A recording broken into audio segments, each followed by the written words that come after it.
Welcome, everyone, to today's episode of Financial Horizons, where we explore the ideas and strategies that can transform the way you think about money. I'm your host, Alex, and joining me today is Jordan, a financial strategist who's been helping individuals and businesses master their capital for over a decade. Jordan, great to have you here. Thanks, Alex. It's great to be here. Excited to dive into this topic. It's something that often gets oversimplified, but it's really at the heart of financial independence. Absolutely. So let's start at the beginning. Capital management. It sounds technical, but at its core, what is it and why should our listeners care about it today? Right, so capital management is really about consciously planning, organizing, and controlling your financial resources to achieve specific goals. It's not just about investing in stocks or real estate. Think of it more like managing an ecosystem. Your money, your skills, your time, they're all part of a living system. And the truth is, most people handle their money reactively, paying bills, saving a little, maybe investing in trends, without a strategy. Yeah, it's like driving a car, but never looking at the map. You might get somewhere, but you're not in control. Exactly. And without that control, inflation, market cycles, and unexpected events chip away at your wealth without you even noticing. Speaking of inflation, I liked your description of it as a hidden tax. Can you unpack that a little? Sure, imagine your money in a savings account earning 2%, but inflation is running at 8%. Even though your balance grows nominally, your purchasing power actually declines by 6% each year. It's invisible, yet it slowly erodes wealth. That's why active management is vital, because capital isn't static. Its value changes with time and economic conditions. Makes sense. So, what's the starting point? How do we think about capital management in a practical way? Right, so capital management is really about consciously planning, organizing, and controlling your financial resources to achieve specific goals. It's not just about investing in stocks or real estate. Think of it more like managing an ecosystem. Your money, your skills, your time, they're all part of a living system. And the truth is, most people handle their money reactively, paying bills, saving a little, maybe investing in trends, without a strategy. Yeah, it's like driving a car but never looking at the map. You might get somewhere, but you're not in control. Exactly. And without that control, inflation, market cycles, and unexpected events chip away at your wealth without you even noticing. Speaking of inflation, I liked your description of it as a hidden tax. Can you unpack that a little? Sure, imagine your money in a savings account earning 2%, but inflation is running at 8%. Even though your balance grows nominally, your purchasing power actually declines by 6% each year. It's invisible, yet it slowly erodes wealth. That's why active management is vital, because capital isn't static. Its value changes with time and economic conditions. Makes sense.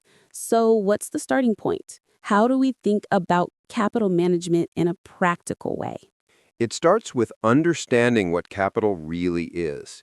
It's more than money. It includes your assets, skills, time, and even your network.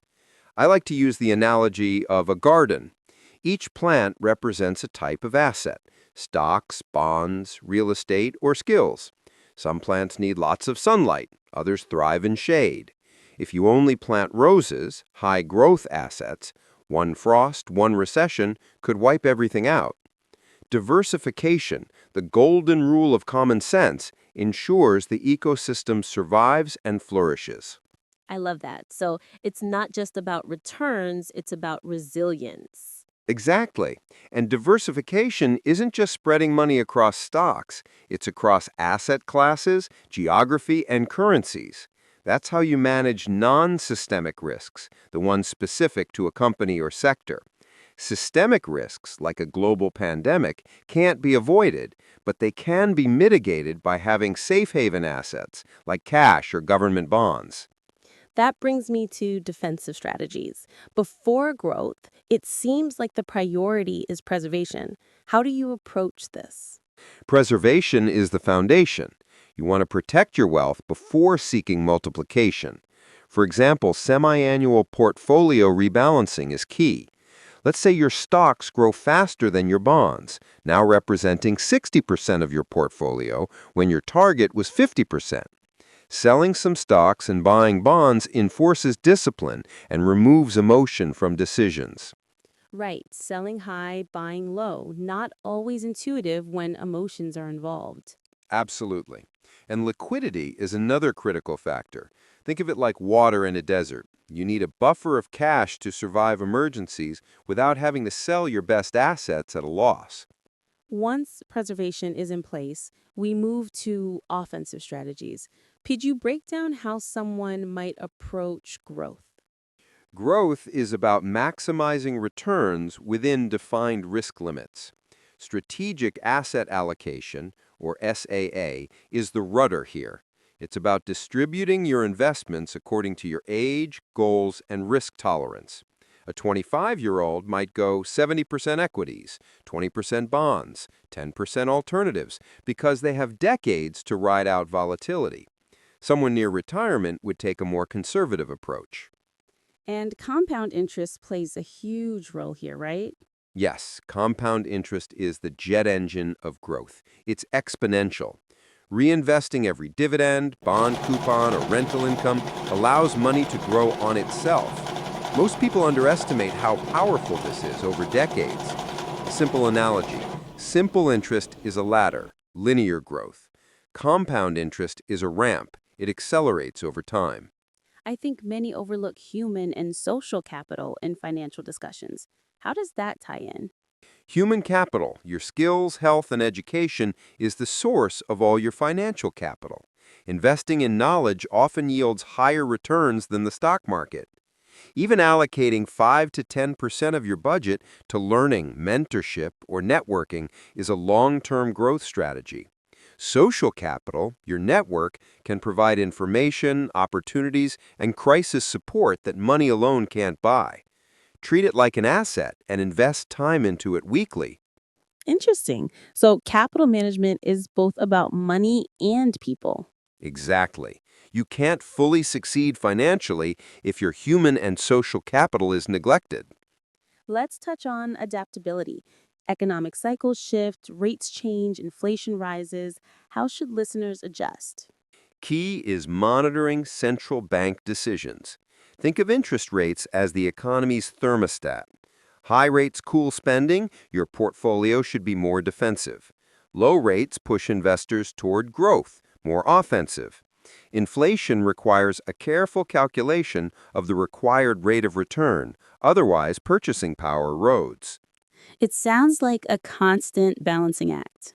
It is. Capital management is a continuous cycle.